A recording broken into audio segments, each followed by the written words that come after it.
All right. Thank you, everyone, for being here. I am eager to learn about the Word with you all. Let's start with a prayer. Our dear, gracious, and loving Father, we thank you for the life which you give us. We thank you for the heat in our homes and in this building. And we know that it comes at a cost.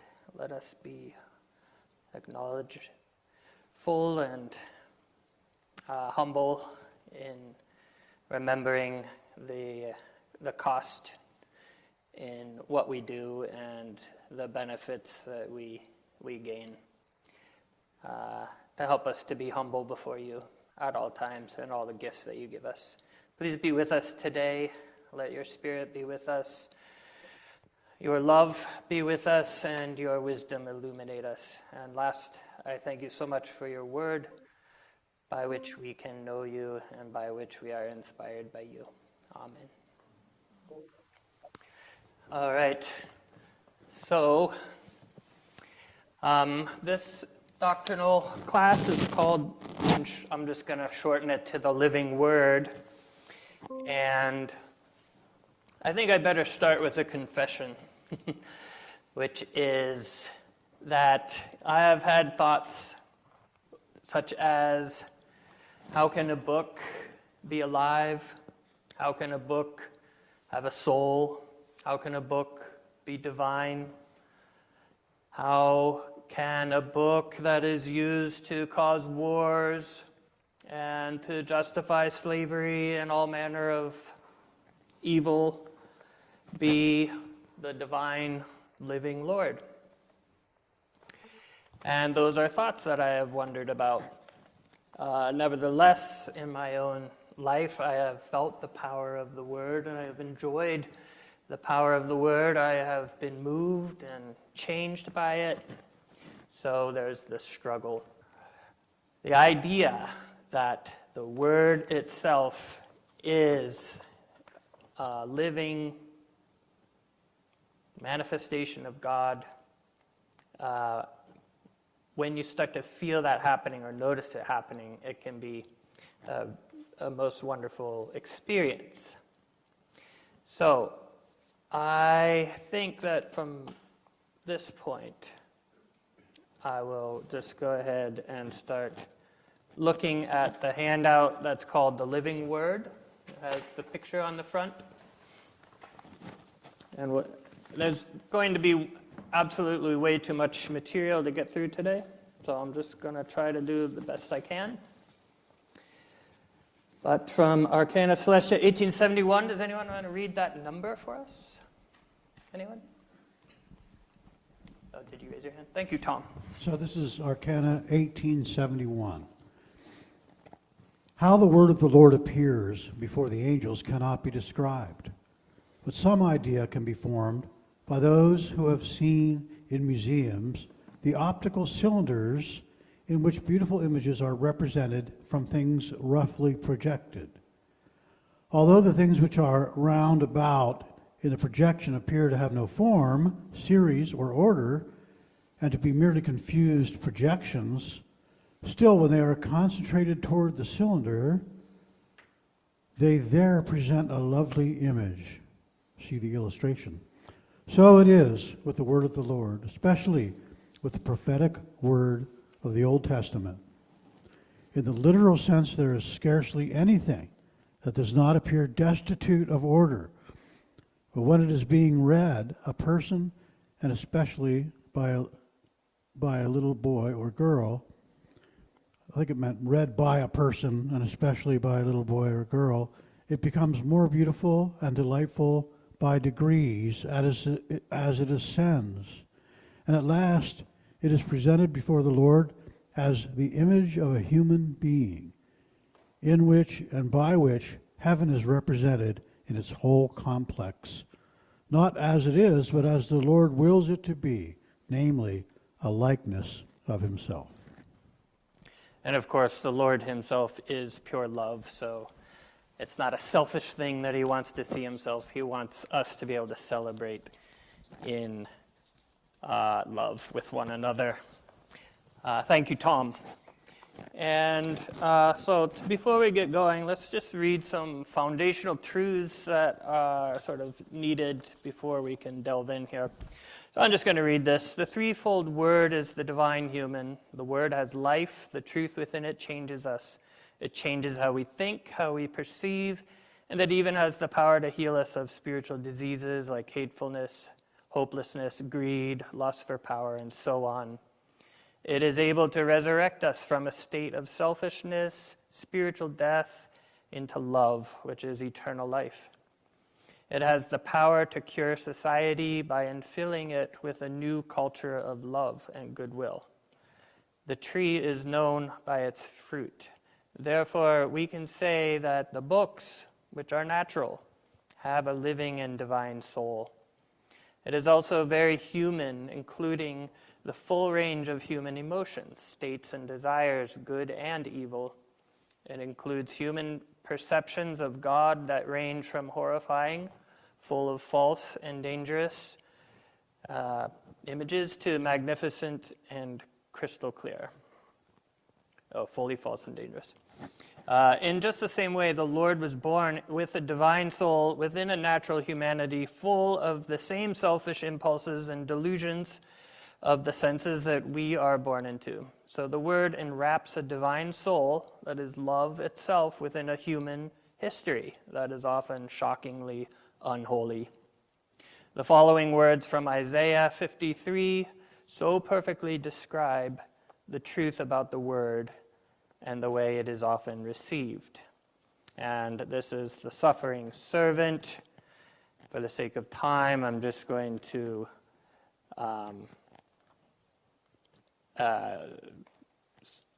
he has no stately form or majesty that we would look at him, nor an appearance that we would take pleasure in him. He was despised and abandoned by people, a man of great pain and familiar with sickness, and like one from whom people hide their faces. He was despised, and we had no regard for him. And of course, there is a great deal of animosity towards the Word. And it's easy to look at it and say, there's nothing divine here, and this is not a beautiful book. Turning the page, a further foundational truth is that the life within the text is dormant until it enters human consciousness. And I think that this is a pretty important piece that I didn't really grasp. The inner spiritual, heavenly, and divine life that is the soul of the tripart Word appears and has power according to the mind and heart that receives it.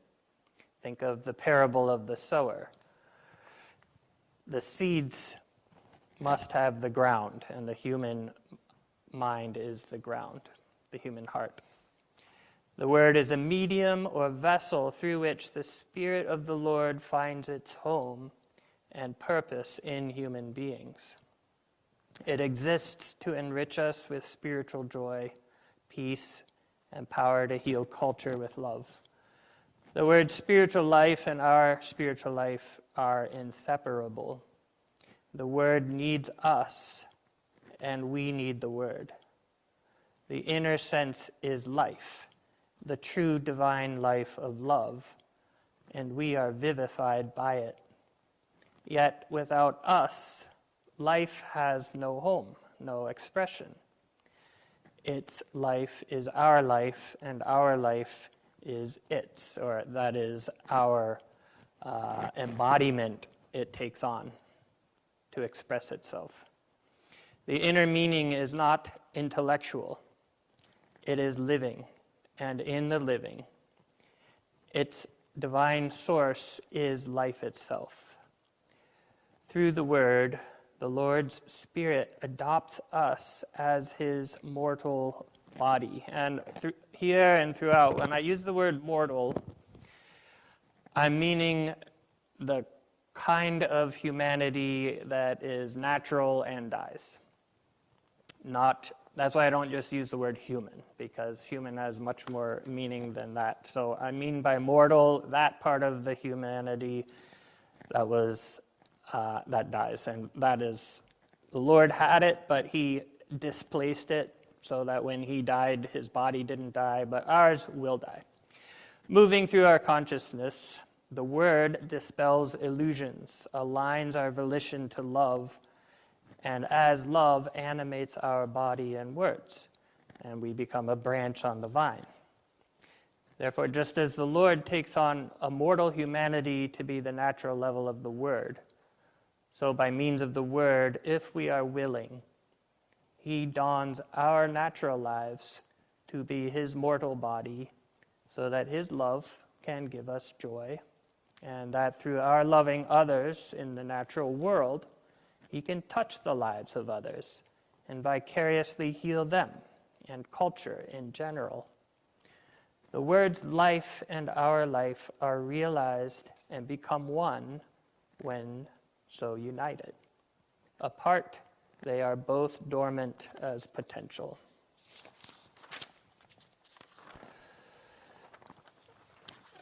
So here we have some important face value quotes about the word from volume 2. And before we go on, I will explain in a little bit more detail where we're heading. So as I was doing some research, I was led to volume 2 of the Arcana. And as I was reading through it, I began to notice it was doing something pretty magical, pretty amazing. And I've felt the word doing this before, but I thought, well, here's a way that I can present it. And what it can do is, and this can happen in any of the Testaments, as you read, that which it is describing as a spiritual process. If it's the Old Testament, then it's on the inner level. Although even then, sometimes it shows up on the literal level. As you're going through it, it does within you that which it is describing. So it is making a change that it is describing, so that you're not just reading information. You are being met by something that is alive, because it is self-aware also, because it can do to you what it says it's going to do, what it says it is doing. So I started to notice that, as I was reading in volume 2, it was talking about things, and it was causing states to change in me that mirrored some of the things it was talking about. And it also had these beautiful quotes about the word in the interchapter materials between the descriptions of the inner meaning of Genesis. And what I noticed about those interchapter materials is that it was sort of like tilling the ground of the mind, so that it would be ready for what was to come in the next chapters. We may not get through it all, so I'm just going to give you a few ideas. The first interchapter material opens the book, and it's about the most ancient church. And it's talking about how innocent they were, and how in heaven they're very innocent and trusting, like little children. And then later on, elsewhere in the book, it talks about how you need to be as a little boy or girl. You have to be in a state of innocence to be able to see the truth in the word. So without saying it overtly, the Lord is showing us the beauty of innocence and trust in the Lord, so that we want that, right? So that's the first step. It's inspiring us to want to be innocent and trusting. And then once it's inspired that state within us, then we start to read. And hopefully we are reading from that state, because elsewhere it will say, to really know the word, you must have that kind of a state of mind. And there are other elements of the interchapter materials as well. For example, the next, or I think it's the next one, talks about the states of the ancient church and how they fell away into idolatry. Now, when we read that, we'll be thinking, okay, they had statues and they were worshiping them.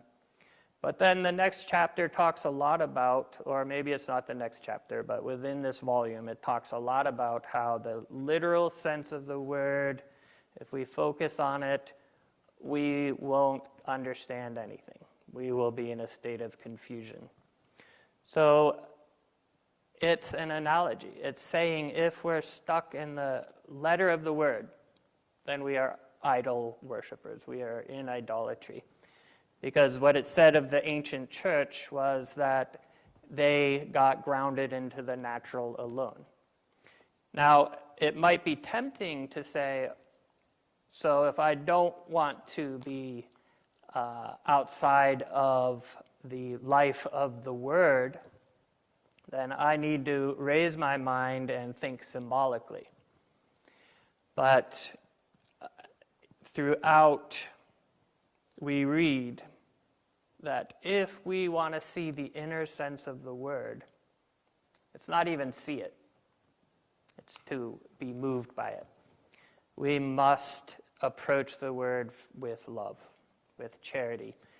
Charity or goodwill, along with, again, trust in the Lord. These are the things that lift us into being moved by the inner sense of the word, which is the Lord's love. And then we will automatically not be reading literally. We will be saying, how is love here? There's one place in volume 2 where it says the letter of the word is a dead letter of itself.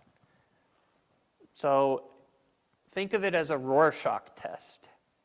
Whatever we bring to the word, that's going to be mirrored back, and we're going to see that.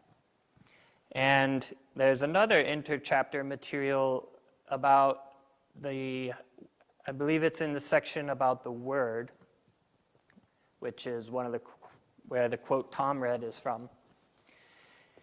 And that quote says that the celestial angels, when somebody is reading the word, get one meaning that's just so beyond what we can comprehend, it's not even worth trying to explain. And then the spiritual angels is much less brilliant and beautiful than that, but it's still a million times more brilliant than what we can know. And then good spirits below the spiritual angels, likewise, it's a great step down and yet still much more magnificent than us. And then when the devils see it also, they don't see anything good there. A lot of descriptions about how people read the word and think that internally they won't say it, but this is nothing.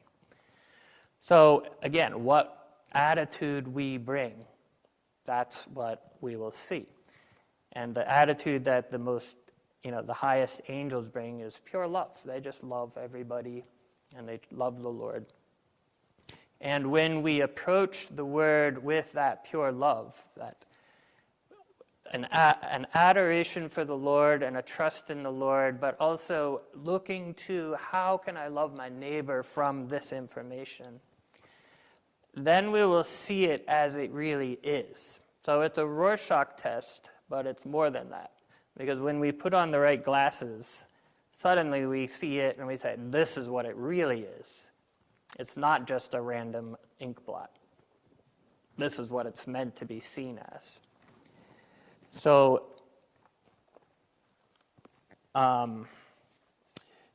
so I'm not sure, I got a little sidetracked there. I'm just trying to speak from my heart, but going back to the inner chapter materials, there's one on the perception of angels. And it starts out by saying, angels can perceive what is from the Lord and what is from their own selfhood.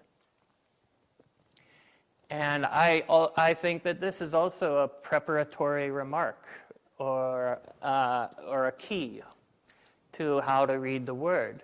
Because the following chapter then talks a lot about how the Lord had to separate himself from his early understanding of truth. That the initial truth by which he fought was external and not genuine. And he had to let that go. And yet we know he fought from the Word. So he was acting from a lower level of the Word, which is the lower humanity, right? The mortal humanity of the Lord is the history and the stories and the letter of the Word. That's the Lord's mortal human, the human from the mother. The mother is the human race, and it is corrupted. It is something he must put off as to literal meaning. But then when the love shines down into that same literal meaning, it's transformed, it's glorified, and it becomes divine. So, again, the angels can perceive what's from the Lord and what's from the self. And then we have this chapter about how the Lord had to distinguish what was from the lower level of the Word and what himself, and what was from his soul, which was pure love. So I think that we're being given an invitation to try to adopt what the angels do, which is when we read the Word, we can say, all right, look, here we have the Lord causing plagues. I'm guessing that's from the mortal humanity he put on from his mother, represented by the Virgin Mary. This is not, this has to be glorified, because I'm pretty sure the Lord doesn't destroy people. I know that he's pure love. So we are given this freedom. It's a great freedom to be able to read the Word and say, all right, I think that's an appearance. I don't think that that's on the surface true. That's a great relief to me when I really realize, I'm allowed to say, no, the Lord doesn't destroy people. The Lord doesn't get angry. I'm allowed to really know that. And even though the Word is telling me on the level of the literal meaning that is true. So the Lord is inviting us through describing the perception of angels to be able to say, all right, that's from humanity, fallen humanity, and it's a misperception of God. But the Lord's love is still the soul of this document.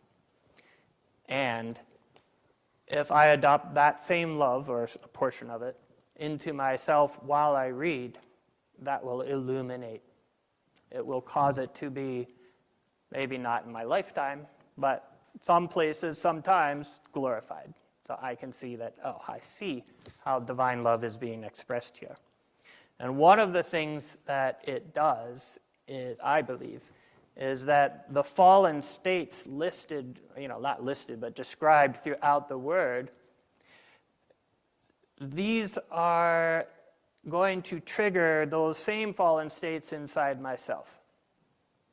So the more upset I get about what I'm reading, the more I can know this is describing an evil and an illusion, a delusion, that I myself am suffering. And that's why it's there in the text. Because this is an evil I need healing of. And that is why there is a fallen humanity that's attached to the Lord. So he could heal it. Without the fallen humanity, he can't meet us. So whenever the Word is upsetting, I can say, okay, there is something here that needs healing inside of me, and this very passage is the one that will do it. This is the Lord's hand that is going to reach me and heal me if I let it, if I'm willing to think above the natural, to raise up my heart above the natural. So, I just gave a couple of examples of how I think the interchapter material sort of tills the ground for us to be ready to receive what's coming next. Hopefully that will be sufficient, and we can go back to the handout and points that are emphasized in volume 2. The Lord had a mortal human. Yeah, Denise. That was such a fascinating thought that I have to go back a little bit, that the word triggers in us things that, by what is said in the word, it triggers in us things that need to be healed. Could you give an example, like terrible killings that happen in the word? I mean, you know, how might that apply In a real case scenario? Yeah, Yeah, that's Tom, you want to answer? That's why we have 4 priests. You know, I can imagine when I have experienced you're reading wherever, and suddenly being deeply affected that, okay, there's something in me in this story that is killing Israelites. I mean, you know, or whatever it is in the story. I can tell that this is addressing something in my mind, spirit, proprium, whatever you want to say, that has done or tends to or will do if I don't check it, or something like, you know, it doesn't have to be an active state, but it can speak to me and say, wow, when was I the one who was, you know, killing 30,000 Israelites, you know? Or, you know, what does that mean for me where I'm destructive of, you know, things of the church or something like that?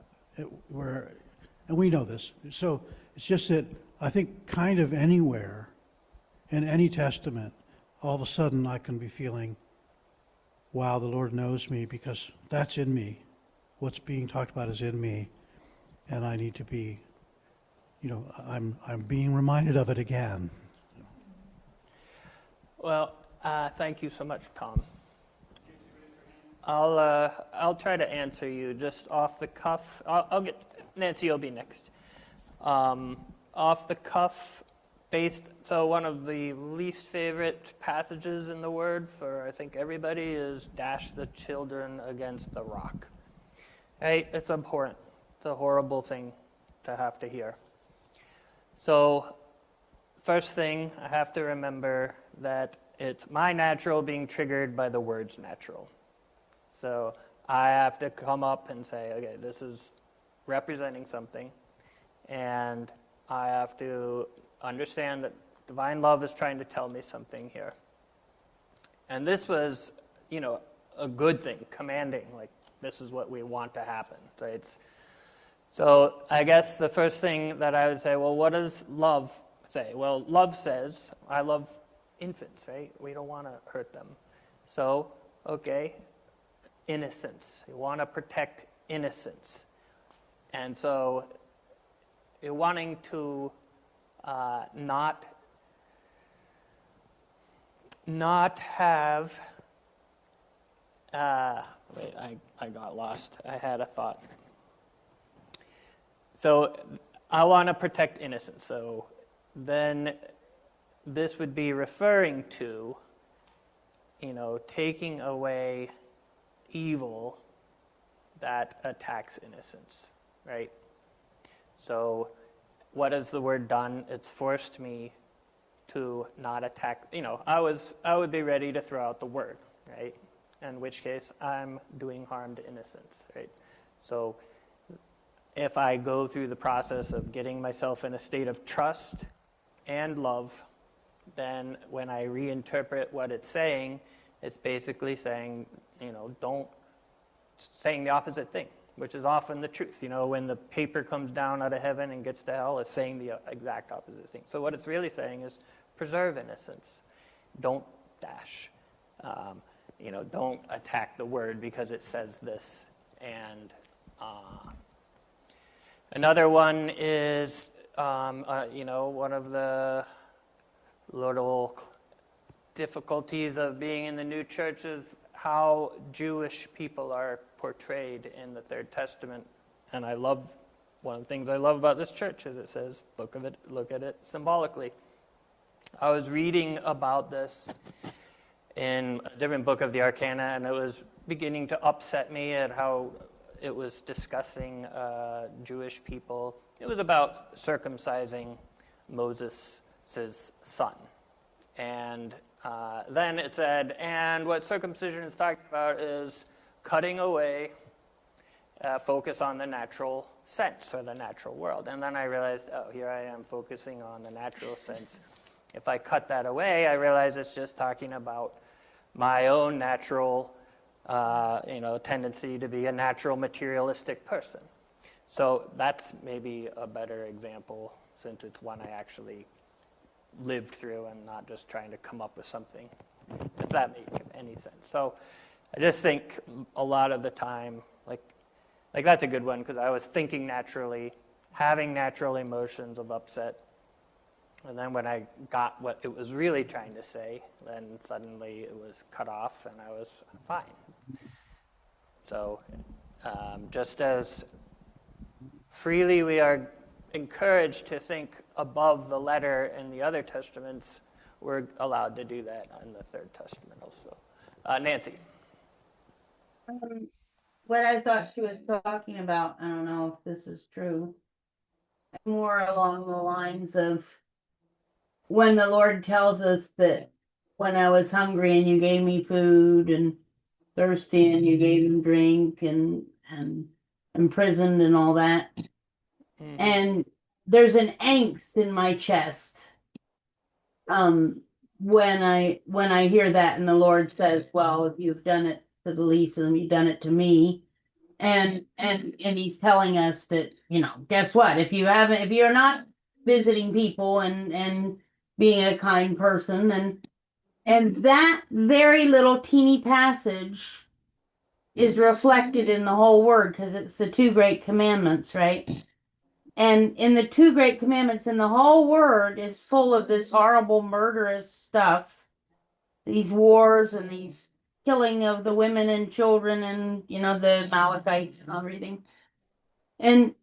But the whole word is talking about that passage, that if you don't shun evils, you're not really loving me. And that's that angst that I feel when I hear those words of the Lord of, if you're not doing these things, if you're not living in this way, you're being that hellish war. And in the opposite sense, you're delighting in those things. And there's I'm like, well, I'm not going to go killing babies or anything, but there's also the passage that the Lord says of, if you look at somebody on adultery and you're saying, well, that's all right, but I'd never, not that I'd do it, but it's all right, and not shunning it in your heart, then you're condemned of it. I mean, you're saying it's okay.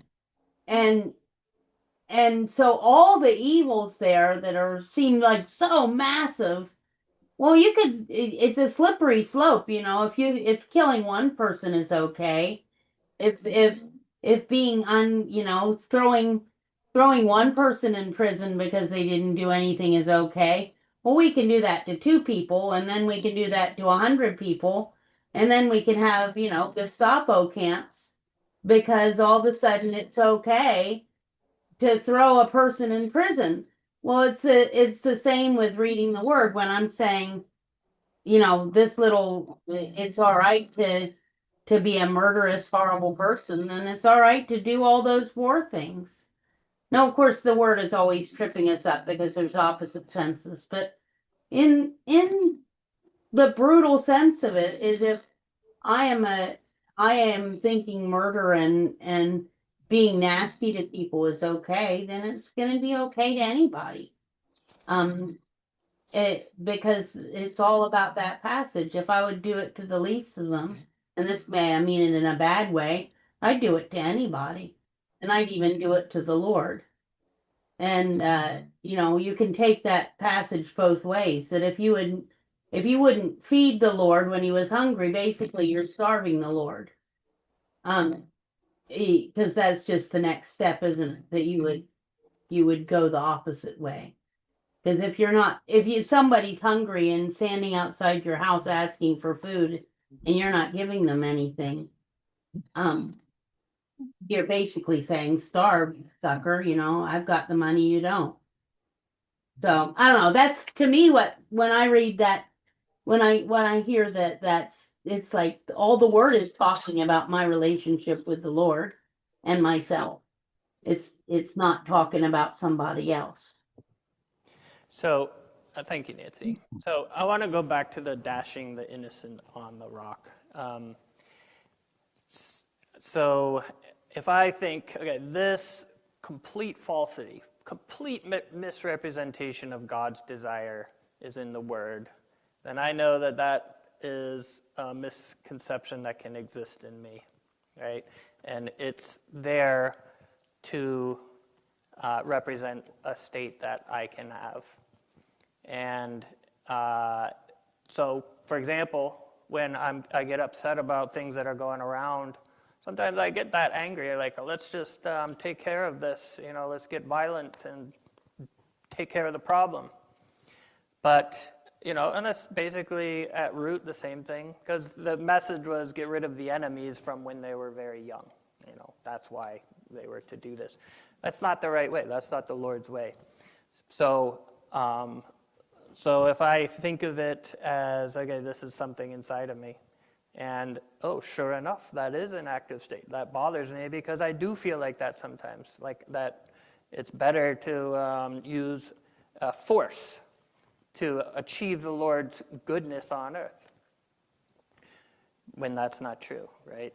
And to preserve innocence, I need to extract myself from that way of seeing things. So I'm not sure how it always works together, but I've felt it happening enough times that I do believe the states that trigger us with upset have the lesson in it for us. Yeah, Solomon. Oh, thanks.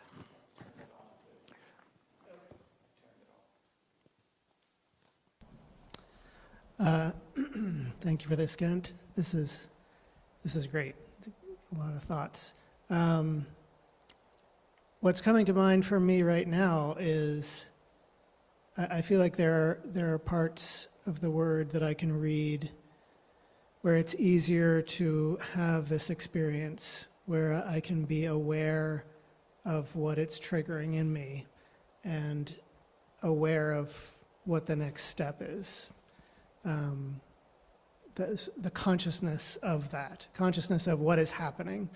There are parts where that's easier, and then there are parts where it feels like it's almost impossible to be aware of it, and we know that this is true. And the things that I'm thinking of are the things where it says, the Lord commanded them to go wipe out, genocide. The Lord commanded genocide. And we can think about that rationally, and we can think about it as there's an internal sense that's the opposite of that. But what I'm curious about is, for so many people, the reaction to that is a good one, which is, well, if that's God, then I don't want to worship that God. So this must all be untrue. And, turn away from the word for a good reason, ultimately. Yeah. So what is happening there that if the end result is that they turn away from the word, ultimately for a good reason, what is happening? And is that part of the process? Anyway, I'm wondering if you have any thoughts about that. Any thoughts? Yeah, that's a great question. And I saved this quote for the end. I'll say it now, though, because I think this is important. There's two quotes at the very end of the essential content, most essential content handout, and they both echo a similar message. I'll just read one. 1798, anyone who lives a life of love for others knows everything there is to know about faith. If you wish, simply look at various doctrines to see what they teach and where they tend. Do not they all lead to love of the neighbor? And then the next one talks about how the Lord doesn't care one way. Well, I'll read it. Doctrine in itself does not make the outer shell. No, still less does it make the inner core. The Lord does not differentiate religion according to doctrine, but by the way their members live, what is taught. So, if a person decides that they don't want to follow a God of genocide, clearly that's a loving decision, right? So they have a faith. The Lord is in there. Any love is the Lord leading them. And it matters much more that they have love than that they have the right doctrine. As for how does this all mesh, for me, I was that person. In college, I thought, this is not necessarily the God I want to worship. So I looked at a lot of other religions, and then after that, I went back to the New Testament. I said, all right, I'm going to see what Jesus has to say. I'm just going to read the red words. And his words were so clearly about love, so full of love, so inspiring. And not just words, but his life, what he did, that I said, I can't, after having read so many religions, there's nothing that I would rather give my life to. So I think that there's probably protective reasons why some people need to not be devoted to the word. Maybe they would fall into literalism and become worse if they did join a church. But I think if someone gives an honest read of even just the Old and New Testament, even just the Old Testament, I think an honest Jewish person reading the Old Testament would come to the conclusion, I'm really supposed to be a loving person and I'm supposed to be humble before God. That's really the main message here. And then that's the face and hands passages. For me, it's the new commandment. That is the ultimate face passage. And then I interpret everything from that passage. So how is loving as I have been loved here, in this place, or in this story? Yeah, Tom.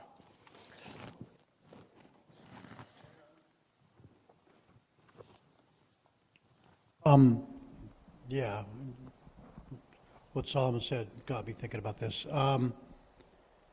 I guess in some ways it's obvious, but not really.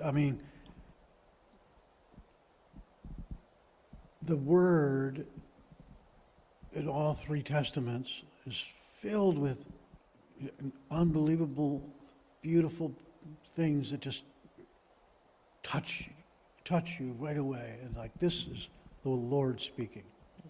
And it's just, oh my goodness. And those are the things that grab people. And then, like it says in Doctrine of the Sacred Scripture, if you look at the word and say, what is this? How can the divine be in this? And look at it that way, it says it that way. What is this? This can't be divine. But if you realize or understand or believe or however it puts it, that this is the Word of God, then you will realize that it's a divine source. It must be the Word. So then you start looking. So something has to grab you first. And one of the things I've always loved from the moment I wanted to be a minister is the idea of accommodation. You know, you have to take the Word, in our role as pastors, you have to take it and accommodate it and give the attractive parts. Say, isn't this amazing?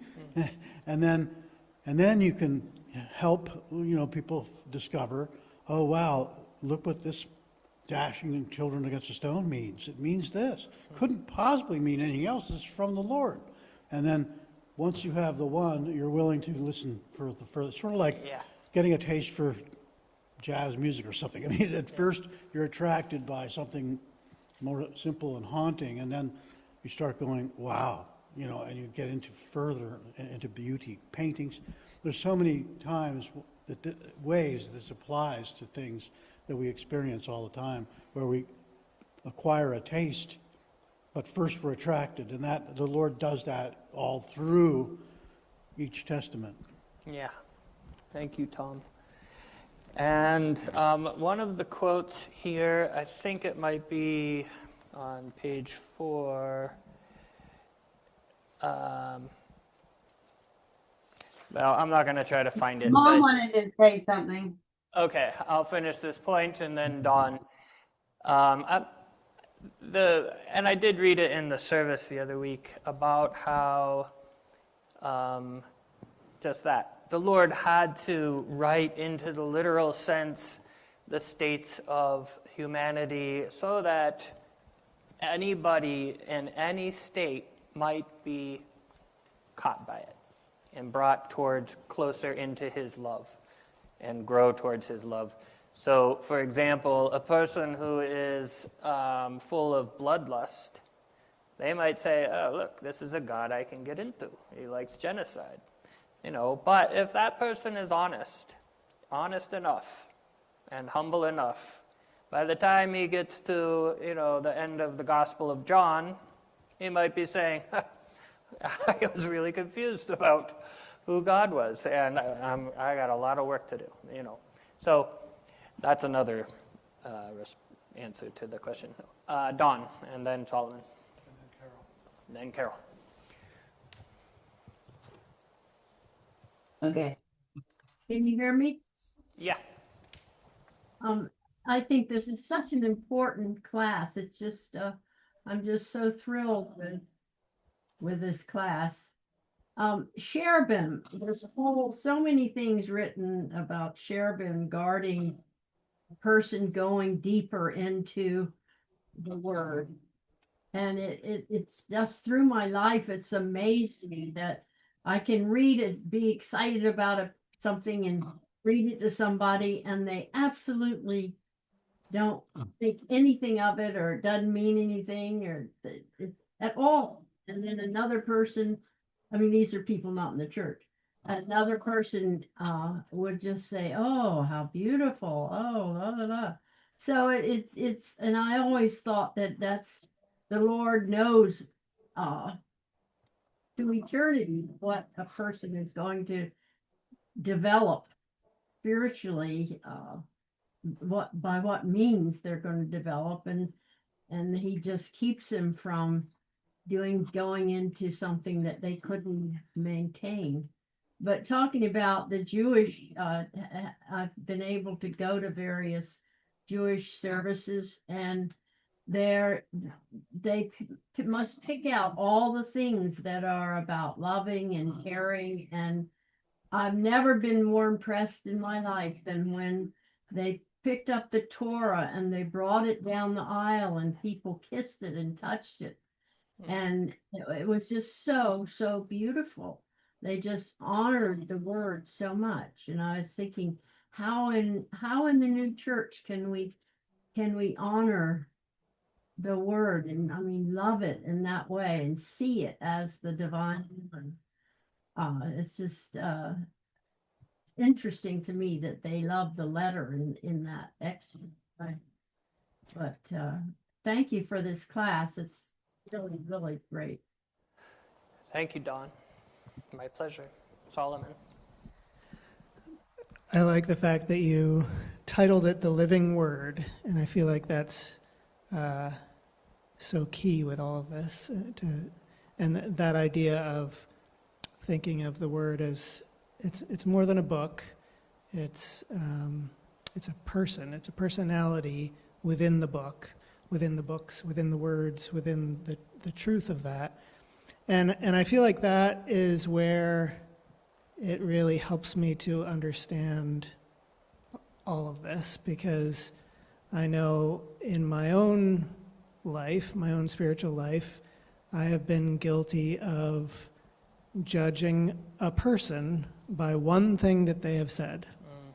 You know, cutting out that quote that they said back when they were a teenager and judging them based on that. And it's been a sort of a hard journey for me to learn to accept people as the whole package.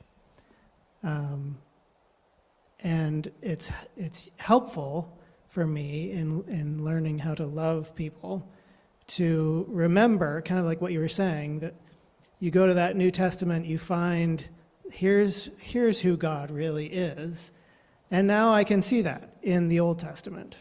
And that we can get to know people the same way. Oh, I feel like I have a better sense of who you are. And the fact that you lost your temper the other day, I now understand that more. And I feel like that is a way that helps me to understand, to see the Lord in the Word. And it's not that, you could say the same thing about stories. I have favorite stories where there's a sort of a story of redemption of a person, or the hero's journey or something like that. And I go back to those stories all the time, even when the hero is not being very heroic. And it's not that that's really who the Lord is, but there is a journey, there's that exinanation and glorification process that the Lord went through, that is reflecting what we're going through as we're reading. So I just really love your focus here, that living word, remembering that it's a living word, is what can help us to see the Lord there.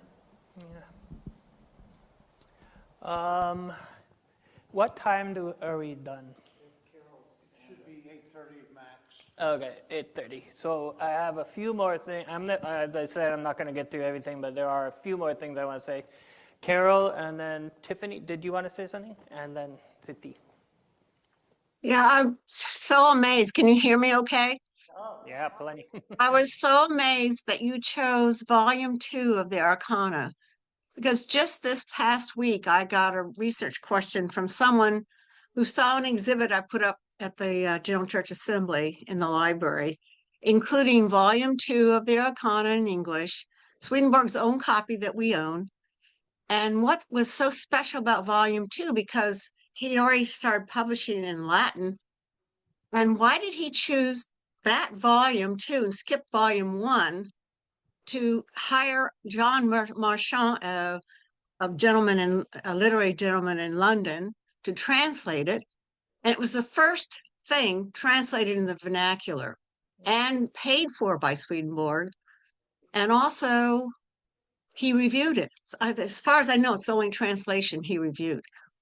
So what was so special about it? Now I'm beginning to understand why he skipped volume 1 and went to volume 2.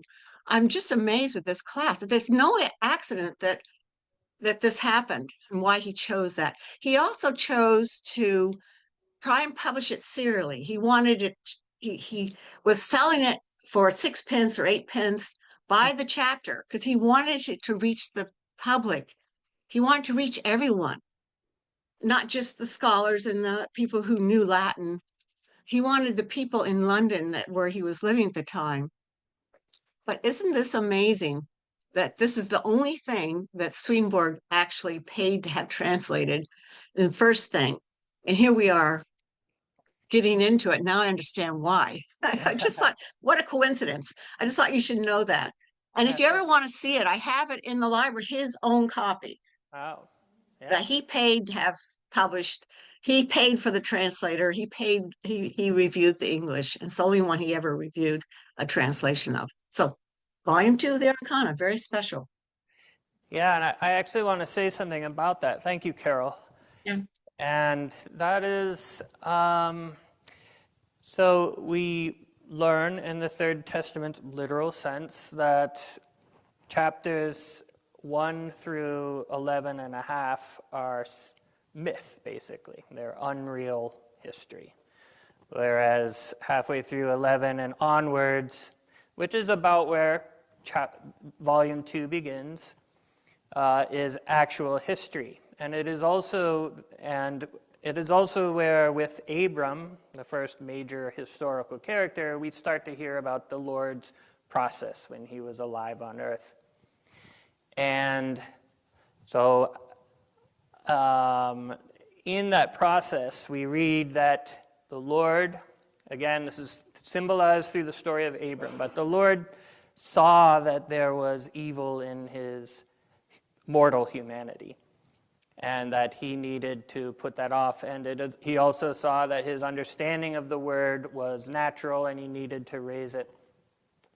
And I think that the word's action in us, and this is one of the points I wanted to make, that the word, what the Lord went through and is described in the Old Testament, when we read the Third Testament's description of that, the Lord is living through that inside of us. He's taking on the stuff of our natural mind, and he's sorting through it, pushing down what needs to be pushed down and raising it up. So it really is the Lord working inside of us. He's live, a living soul inside, working his magic within us.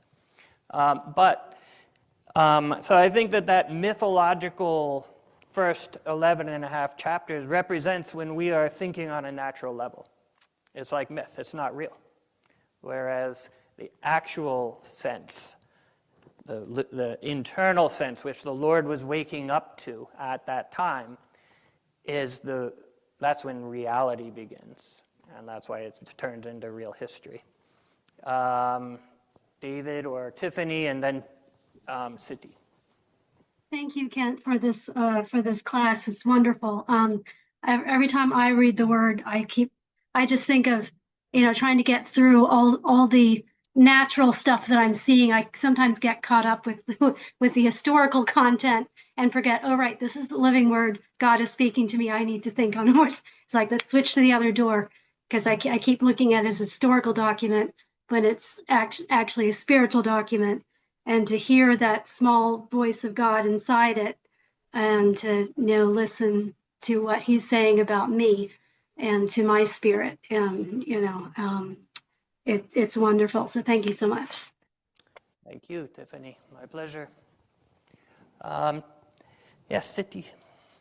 Yeah, thank you for this class. I always, I don't read a lot of Arcana and stuff like that, but what resonates to me is the words, any words that we say, it has energy, so we just have to be careful what we say. And we also have energy, so when we read the words, it will translate within us, inner us. So we need to be very careful about our thought, about anything that we see, and being innocent is very important, and it's not easy to be innocent. So by quieting our mind, and the word itself will work, it will work within us.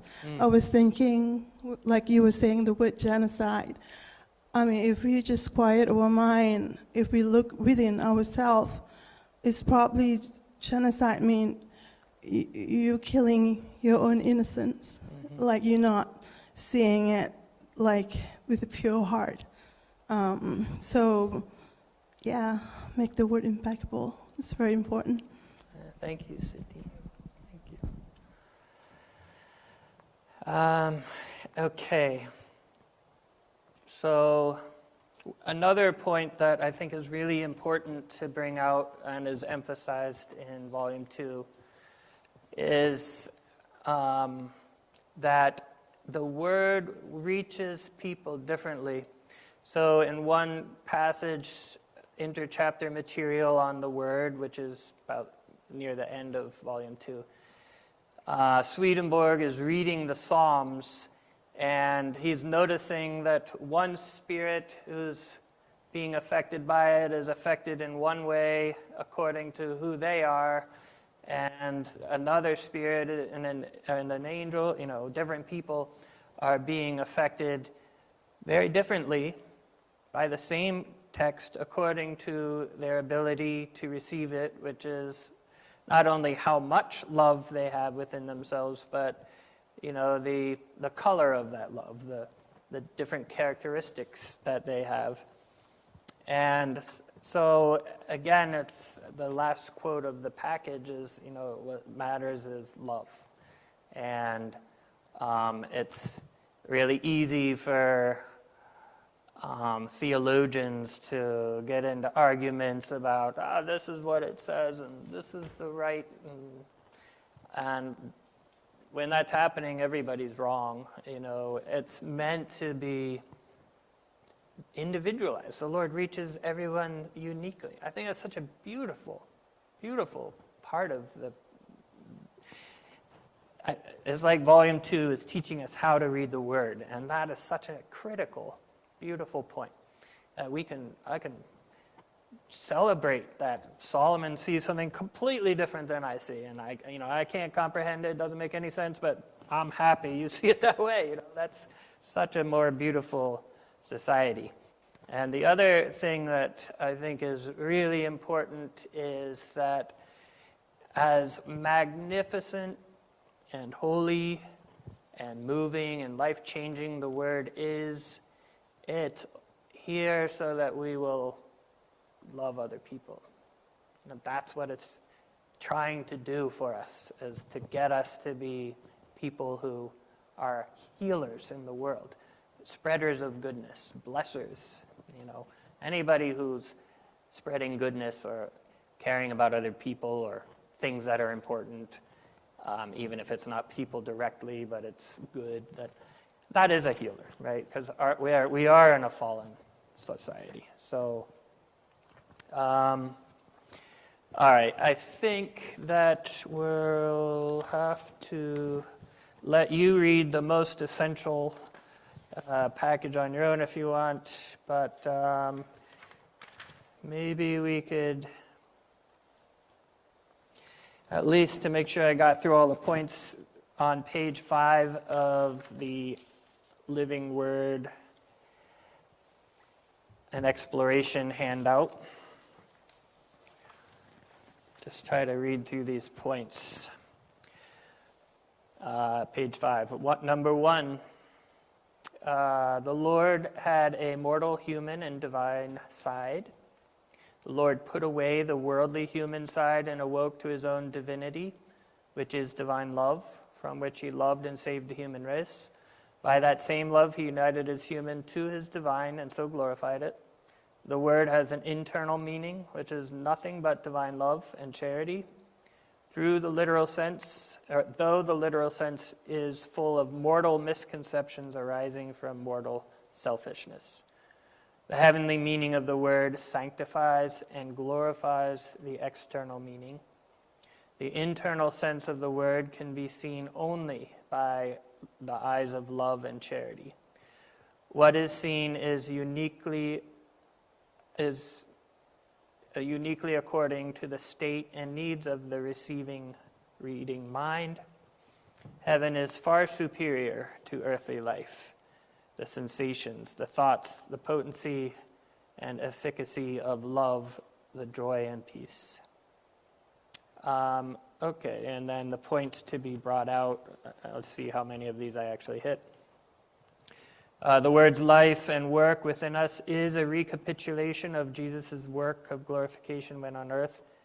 When we read with an open heart and mind, AC Volume 2, and we can extrapolate the whole word, causes to occur within us a portion of the same process which it is describing as the Lord's process of glorification. Because this process is affected by the Word, and the Word is the Lord is glorifying his life within us via and as the Word. Our consciousness perceives a measure of this work of reforming and regenerating us, but not all of it. As a book of the Word, the Arcana Volume 2 is self-referential. As it describes the inner processes of Jesus Christ, it is achieving within us a parallel process of vivification to the degree we are in a state of love and innocence. And it achieves the change by the very descriptions.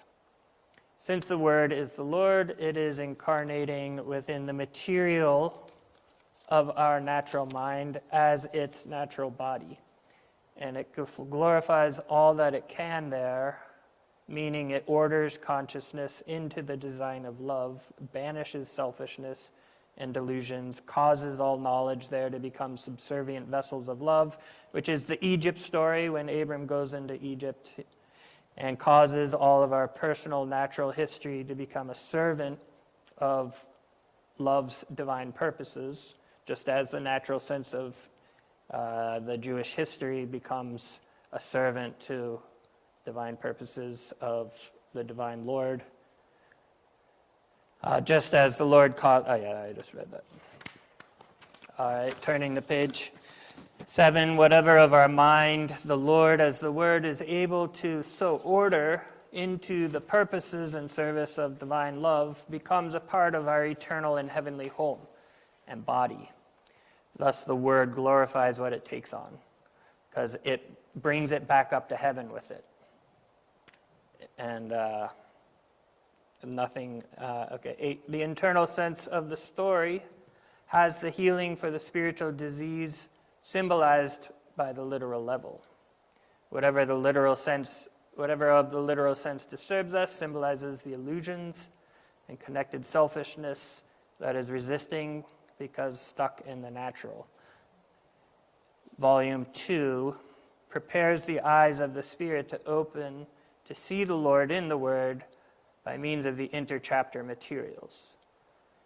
10, interspersed amongst the descriptions of the Lord shedding his attachments to the self-oriented desires arising from his mortal self, Volume 2 often discusses the need to look beyond the literal meaning of the word. So it doesn't connect them directly, but there's a clear parallel. These are the same processes. The two above processes are the same, and reading about them with an open mind causes the Lord in us to look beyond the literal meaning. And then in looking beyond the literal meaning, we see that the internal sense of the word is referring to its own life and processes within us. And in seeing this, and this is really the punchline, I guess, we come face to face with something that possesses great power, self-awareness, and life. And because the changes being achieved by it within us bring us a sense of awe, peace, and vision of divine love, we can experience firsthand and acknowledge that the Lord lives in and as the Word. And so I guess I did manage to get through most of that, so I'm happy about that. Unfortunately, I wasn't able to demonstrate it too well by the quotes, but there is this handout, and you can read through my thoughts on some of the most essential parts of my read through the book. And there's also a 45-page handout, which I didn't print, but it was emailed. I do have one copy, which if anyone wants to see more of what I was thinking about, you can do that. But I would say this is probably pretty good. So to navigate this, when you see an indented part, those are my thoughts or reflections on the quote above it. And sometimes the quote is really just my summarizing what is said in this number. But a lot of times it's the actual quote. And this goes through serially, so you can sort of see how it builds up. Yeah, I feel pretty done, but I took great delight in this, and I did bring this into the sermon the other week. But when Swedenborg is talking about the power of the word in the interchapter material, and he talks about how when he was reading the first chapter of Deuteronomy, spirits were lifted up to the entrance of heaven and given to look in, and they said that they were just astounded that the word contained this much beauty and information. They would never have guessed it. And Deuteronomy chapter 1 is about the spies being given to see into the Holy Land. And then a couple numbers later, he's reading Deuteronomy 3, and something similar happens. Spirits are lifted up, and they get to see into heaven, and they're dumbfounded, and they want to tell people, but they're not allowed. And Deuteronomy 3 is about Moses being on a mountain looking into the Holy Land, but he's not allowed to go in. He's not allowed to go in because he took credit for the living waters that came from the rock. And okay, so these are my last 2 points, promise. So given that point, it's easy to go to the rock and see the living waters come out and think, oh, these are great thoughts, and forget that these are not my thoughts. You know what I mean? This is God, to whatever truth is coming into my mind, it's not me. I need to stay humble. And then the second, if we want to enter into the depth of the word, if we want to get to the Holy Land inside the word, we have to really make sure we stay humble. Solomon? Because I'm forgetting point 2. Okay. What you're talking about, I feel like I've experienced that where I might be reading something in the Word, and I will often, take notes on things as I read, and there are times when there'll be this idea that comes into my mind, and it feels unrelated. It can feel like, oh, my mind must have wandered because I now have this idea. I'm going to go write that down. And a lot of times that's the way I think, is that my mind wandered, because clearly that's not connected to anything I was just reading. But what you're talking about is making me see that it's not that. It is very connected, even if it's not obvious right away, that this is a message coming in, not my thought, as you were saying. Anyway, so thank you for that. Yeah, of course. Okay, Nancy, and then you. I love that you started with the camera obscura, the little column that goes up from and shows a different picture than the scribble that's on the page. And I think inspired in our modern day is we have those magic eye books. Yeah. And it has a very similar thing, that if you're actually looking at the outside picture that you're shown, you're not going to see the inside picture. If you're commenting on the little squiggle lines or anything, you have to change your eye, the way you see, your understanding, or have the Lord change you in order to see the higher level picture that's there. But then when you're seeing that higher level picture, you're like, well, this is just, this is the higher level picture. You're not realizing that that's still on the natural level, that higher level picture, because you're seeing it with your outside mind and eye. The picture is actually how that is impacting your life. Yeah. And how you're actually seeing the word work in the outside world, or see the Lord flow in through those stories, and how the Lord is actually changing you. And then there's a whole other picture that you can see in that picture. And that other picture is actually just seeing the Lord and in his divine human, which is the activity, the outpouring of his truth. I mean, we say the Lord's divine human, and people, they're thinking, flesh and blood, cells, bones, person, instead of saying what is the divine human of the Lord is the outpouring of divine love, the manifestation on the earth of divine love. And that manifestation, that truth divine, that divine human of the Lord, is how he changes me. And I'm saying me here because I don't know what has happened in anybody else's head, but it's your relationship or my relationship with the word.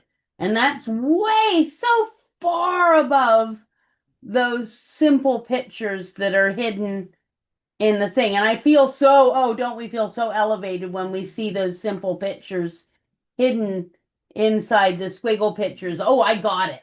And I so often do that with the word. I figure some correspondency thing out, and I feel so self-intelligent. And you hear the gnashing of teeth and the grinding of millstones like it has in the word. But no, you're just getting the most outside natural mindy stuff. It's really when you're allowing the Lord to change you and to see those pictures in your own wretched soul that, and you're down on your knees with your forehead bruised because you've been whacking your head on the ground. Then you start to see what the word is about. The word isn't about just the pretty pictures or even the gruesome pictures. It's about it's a verb. Just like love is not a noun, it's a verb. The Yeah. word is a verb. It's a changing. It is the changing. It is the way. Yeah. Thank you, Nancy. Anyway, I really love that you started with the camera obscura, because I think that is such an odd thing to use in the word, this odd little tubey thing. But it's such a clear picture, and the magic eye really has a very similar thing. Yeah, that's a great analogy. Thank you.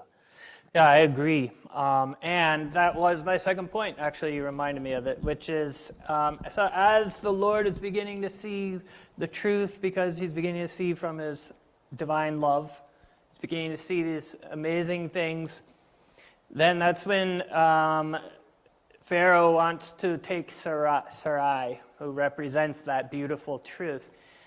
And that was the point I wanted to end on, because as we see the glorious truth of the word, just like we can't take credit for it, we also can't read the word for that experience.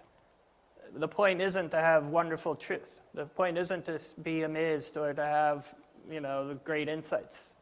We have to stick to love. How can I become a more loving person? What is the Lord going to tell me today? Oh, I got nothing today. I didn't hear anything. Be patient. That's the lesson I'll walk away with. Be humble. It's always just what do you want me to do about being a good person and loving my neighbor today, Lord? And see what the word says. It's not rocket science, and it's a boy and a girl can do that. Hugh, you get the last word. A couple things. I'll begin the last word by talking about some of your first words. The optical cylinder. This was a subject that the bishop Odner, delighted in. He gave a class on it, and he actually distributed examples of this optical cylinder. There might still be some hanging around, maybe up in the archives. The class definitely with the makings of the optical cylinder. And he very much liked that passage that you were referring to. The other thing is that when the word is used, I always wonder what part of the word, what do they mean by the word?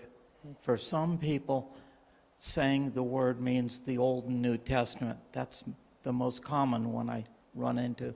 For some, it's all three testaments. For some, it's the divine truth within it. So what I've come down to is that the word, as used, has multiple levels of meaning, and it's important to pay attention to the context that it is being used in to get a hint of how it's using the word, the term, the word, which has multiple levels of meaning, and that in the highest sense, it rises up to the Lord and is an image of himself, which is divine love and divine truth. Yeah. Thank you. Thank you, Hugh. Thank you, everyone, for coming out. If you have snacks at home, eat them there. If you're here, there's snacks on the back there.